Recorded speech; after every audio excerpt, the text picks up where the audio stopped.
সালে মস্কো চলচ্চিত্র উৎসবের ৪৪তম আসরে প্রদর্শিত হয়ে পুরস্কার জিতেছিল যুবরাজ শামীমের নান্দনিক সিনেমা আদিম।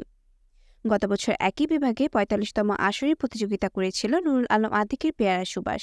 এবার মস্কো চলচ্চিত্র উৎসবের ৪৬তম আসরে আনোয়ার হোসেনের গল্প ও চিত্রনাট্যে এবং আসিফ ইসলামের পরিচালনায় নির্বাণ সিনেমাটি স্পেশাল জুরি অ্যাওয়ার্ড জিতে নিয়ে চমকে দিয়েছে বিশ্ব সিনেমাকে।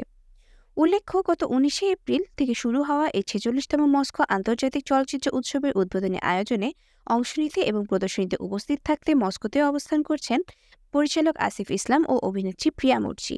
নির্বাণ সিনেমা নিয়ে নির্মাতা আসিফ ইসলাম আগেই জানিয়েছিলেন যে এটি মানব আবেগের একটি কাব্যিক অন্বেষণ, তিনজন ব্যক্তির শান্তি খোঁজার একটি অসাধারণ যাত্রা সিনেমা এটি। এই সিনেমায় অভিনয় করেছেন প্রিয়া মুর্জি, ফাতেমাতুজ জোহরা, ইমরান মাহাতি সহ আরও অনেকে। এই উৎসবে বাংলাদেশের নির্মাণ ছাড়াও রাশিয়া, জার্মানি, ইরান, রোমানিয়া সহ বিভিন্ন দেশের আরও ১০টি সিনেমা অংশ নিয়েছিল। সবাইকে পেছনে ফেলে স্পেশাল জুরি অ্যাওয়ার্ড প্রাপ্তি নিঃসন্দেহে নির্মাণ টিমের জন্য বিশেষ একটি প্রাপ্তি।